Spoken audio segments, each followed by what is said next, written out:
네, 안녕하세요. 자, 여전히 올랐다 내렸다 하는 변동성 장세가 계속해서 진행이 되고 있습니다. 네. 이런 장세에 이제 굉장히 좀 적응하기가 힘들죠. 예. 상승하는 줄 알고 가다 매수했더니 하락을 맞아가지고, 또 손절했더니 또 반등해 버리고. 예. 자, 그리고 일봉 보면은 이제 이 음봉이 크게 터진 후에 그 다음에 어 옆에서 지금 어떻게든 지금 버티고 있어요. 예, 버티고 있는데 음봉은 빨리 극복을 하는 게 좋습니다. 예, 이렇게 음봉이 이렇게 터지고 나서는 바로 이제 상승으로 음봉을 극복하는 게 좋은데요. 뭐 욕심일까요? 네. 하지만 이제 뭐 기술적 분석상으로 보면은 음봉이 터진 후에, 그러니까 주가라는 것이 이제 추세 진행이라는 것이 어떻게 되냐면 하락하고 반등이 좀 약하면 다시 이렇게 하락하는데요. 예, 여기서 음봉, 양봉 두 개 있고 어젯밤에 만약에 이렇게 음봉으로 내려왔다. 그러면은 이게 이제 하락 N자형이 이렇게 만들어지게 되는 거거든요. 그래도 어느 정도 좀 지지력을 보였기 때문에 이렇게 하락 N자형, 그러니까 여기서 이렇게 진행이 되는 것을 막고 이쪽으로 조금 진행을 시켜놨죠. 상승 쪽으로. 그러니까 원래 코스가 하락 N자형인데 이걸 좀 막아놨단 말이에요. 자, 그래서 여기서 양봉 하나만 더 붙여서 음봉을 극복하고 올라가게 되면 이번 조정도 또 극복하고 이제 올라가게 되는 뭐 그런 결과가 나오게 될 것 같습니다. 근데 이제 주가라는 것이 가야 할 자리에서 못 간다. 그러니까 상승이든 하락이든, 네. 그러니까 상승해야 할 자리에서 상승을 못 하거나 하락해야 할 자리에서 하락을 못 한다. 그러면 그 반대로 역작용이 일어납니다. 이것이 바로 이제 쌍바닥이 만들어지는 원리거든요. 어, 그래서 지금은 뭐냐면 어제 같은 경우에 하락을 해야 할 자리에서 하락을 못했기 때문에 그 반대로 역작용으로 상승을 했고, 이제부터는 상승을 해야 할 자리에서 상승을 못한다. 예, 오늘 그러니까 양봉 상승을 해야 되는 자리인데 여기서 상승을 못한다. 그러면은 반대로 역작용으로 이렇게 하락을 해버립니다. 근데 지금 분봉 차트를 보시게 되면은 넘어가야 할 자리와 이 무너지는 자리들이 있는데 이 공간을 보면은 여기는 좀 멀어요. 예. 근데 오늘 여기서 조금만 하락을 해도 이 전저점이 무너져 버리거든요. 이러면 좀 하락이 좀 강화가 되죠. 음. 그래서 아직은 지금 넘어가야 할 곳은 좀 공간이 멀고 거리가 멀고 하락은 조금만 하락을 해도 쉽게 여기가 무너질 수 있는 상황이다. 그래서 좀 상황이 아직은 좀 불리한 상황이죠. 이렇게 큰 악재로 떨어졌듯이 여기다 큰 호재로 이걸 밀어줘야 되거든요. 아니면은 차근차근 차곡차곡 올려야 되는데 차곡차곡 올리는 것이 이게 쉽지가 않아요. 예. 그래서 여전히 어, 추가 하락에 대한 위험성이 좀 존재하고 있는 상황이다.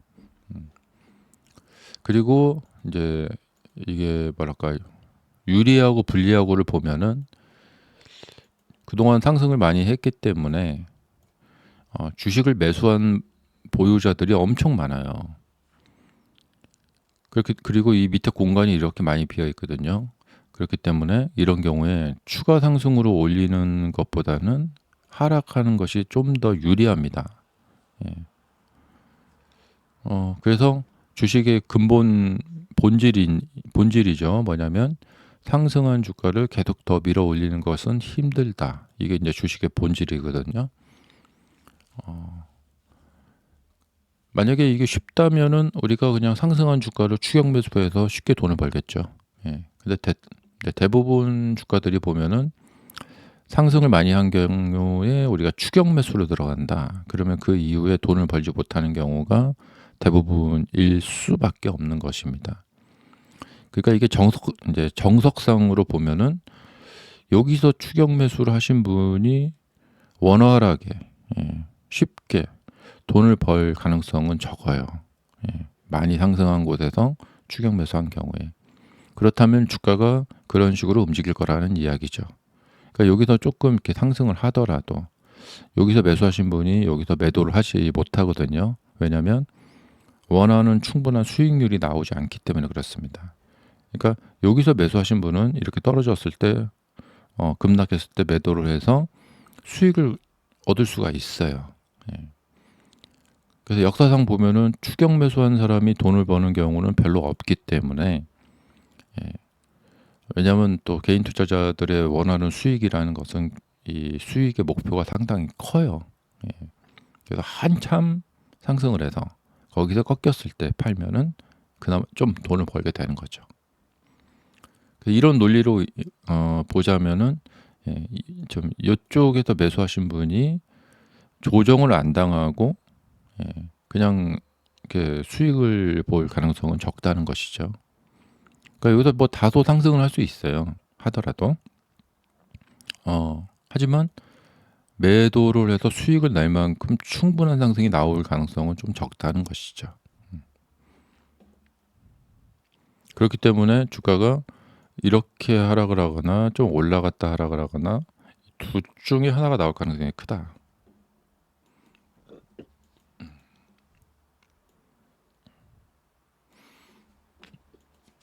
자, 테슬라도 이제 매크로 상황 속에서 주가가 좀 움직일 텐데요. 다음 주 우리나라 시간으로 23일, 23일 새벽 5시, 그러니까 수요일 저녁장이죠. 수요일 저녁장 끝나고 실적 발표가 있다고 하는데요. 아직은 좀 시간이 며칠 남았습니다. 그래서 여전히 매크로장에 이렇게 엮여서 주가가 움직일 가능성이 크고요. 자, 어제 장은 이렇게 모습을 보시면은, 자, 상승을 했다가 여기서 막 내렸어요. 이렇게. 예. 그랬다가 또 리바운딩. 그래서 십자봉이 만들어지게 됐습니다. 십자봉은 항상 이런 경우도 그렇고, 어떤 이렇게 변곡점에서 많이 발생이 되는데요. 이 십자봉이 나오게 되면 여기도 반등이 나오기도 하고 하락이 나오기도 하고 이렇게 여기서 방향성이 나타나는 경우가 꽤 있습니다. 그래서 주의를 하고 보셔야 된다. 그래서 지금 이 주가의 모습을 보면 사람들이 미중 무역 갈등 때문에 또 다른 어떤 뉴스 때문에라도 굉장히 민감하게 반응을 보이고 있다, 이렇게 볼 수가 있겠습니다. 뭐 뉴스 좀 나왔다 하면 좀 올랐다가 또 좀 안 좋은 뉴스 나왔다 하면 쭉 빠져버리죠. 예. 자, 그다음에 지금 이제 거래량이, 그러니까 여기가 지금 조정을 보이고 있잖아요. 그러니까 상승 후 조정의 아주 자연스러운 모습을 보이고 있는 상태입니다. 그래서 거래량이 이게 쭉 감소를 하면서 조정을 보이고 있어요. 그래서 이렇게 보면은 주가가 상승했다 조정할 때 보면은 이렇게 거래량이 이렇게 감소하죠. 예, 또 상승했다가 감소하고. 그래서 뭐 자연스러운 모습이고 또 조정도 꽤 어느 정도 했어요. 예. 요 조정 기간하고 여기 이렇게 보면은 딱 맞아요. 예.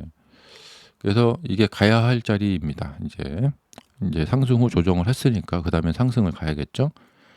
아까 말씀드렸다시피 가야 할 자리에서 못 간다. 그럼 이 역작용이 발생이 됩니다. 주가는 계속 못 가면 꺾여 버리죠. 그래서 지금 이제 한 며칠 안에 굉장히 중요한 이제 모습이 나타날 것 같습니다.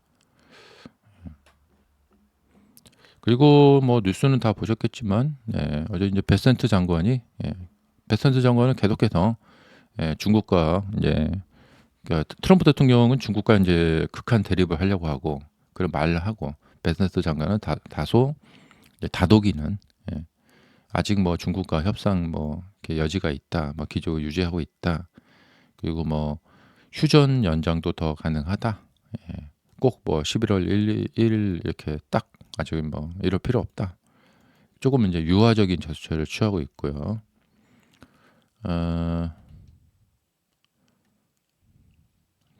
그다음에 일본도 좀 불확실해서 이게 좀 부담이 좀 되고 있고, 좀 그러니까 전체적으로 전 세계 정세가 뭔가 좀 불확실합니다.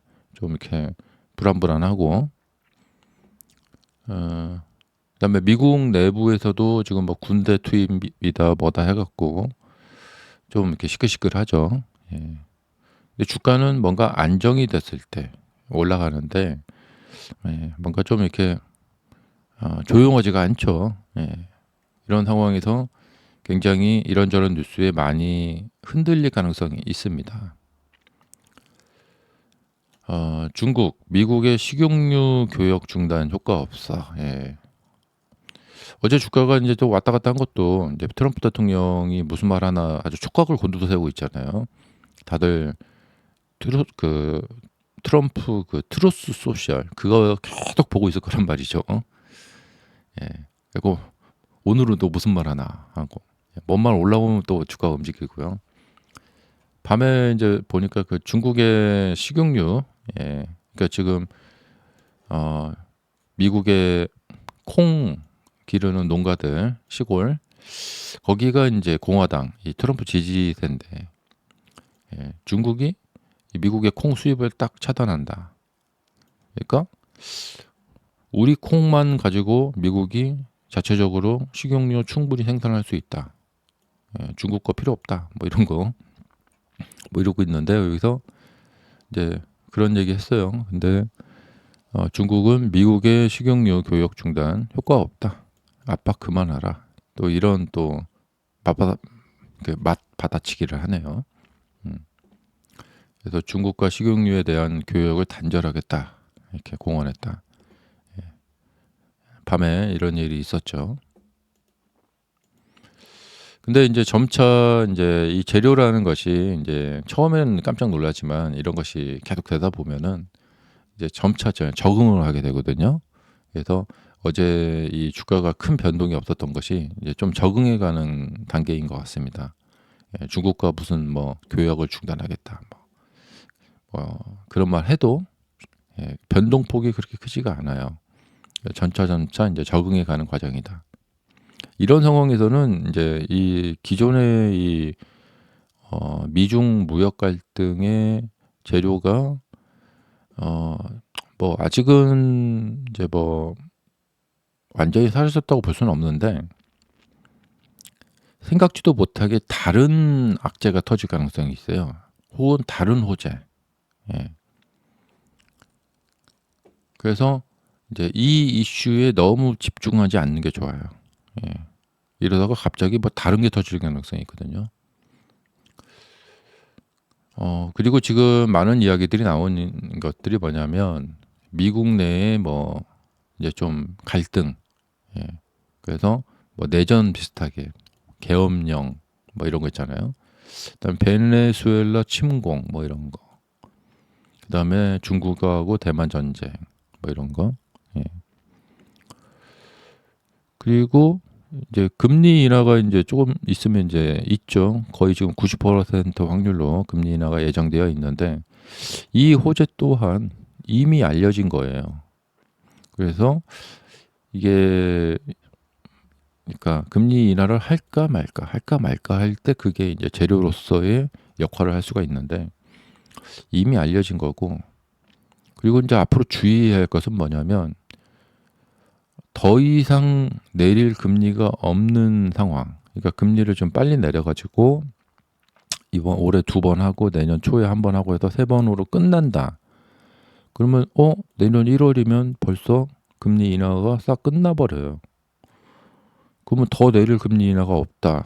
이러면은 이제 금리 인하 효과로 인한 주가 상승은 끝이 나버리는 것이죠. 그러니까 이게 이제 반대인데요. 이게 지난번에 22년도에 금리 인상을 하면서 이렇게 내렸잖아요. 그때 뭐 경기 침체 온다 뭔다 말이 많았지만 바닥을 잡을 수 있었던 이유가 뭐냐면 금리 인상의 끝이 나왔기 때문에 그렇죠. 더 이상 올릴 금리는 없구나. 여기가 최고의 금리구나. 그러면 그다음부터는 됐어? 하고 이렇게 가는 거죠. 근데 금리 인하 효과로 주가가 올라가려면 계속 금리를 천천히 이렇게 계속 내려줘야 되는데 내년 1월까지 해서 한 2번, 3번 더 내리면 이제 더 이상 금리 내릴 것이 없구나. 금리 인하의 끝이다. 그러면은 뭐 그걸로 인해서 뭐 또 이렇게 뭐 가기가 좀 뭐하단 말이죠. 예. 그래서 지금부터 조정을 하던가 아니면 금리 인하 효과를 좀 받으면서 갔다가 내년 좀 더 이제 연말 랠리 보였다가 내년 한 1월쯤이나 2월쯤에 이제 최고점을 만들고 떨어지던가 뭔가 이런 둘 중에 하나가 될 것 같아요. 그리고 많이 올라간 만큼 지난 우리 2월부터 4월까지 이 하락처럼 이렇게 센 하락이 나타날 가능성이 많습니다. 주식에 이런 말이 있어요. 사람을 최대한 버스 안에 가득 태워요.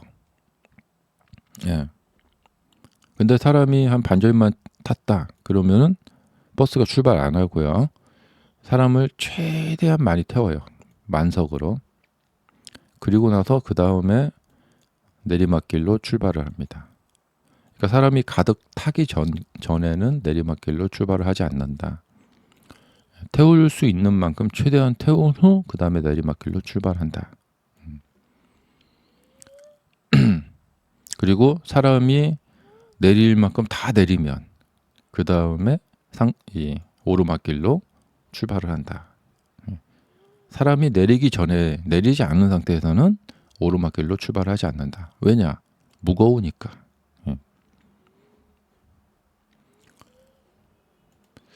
자, 감사합니다.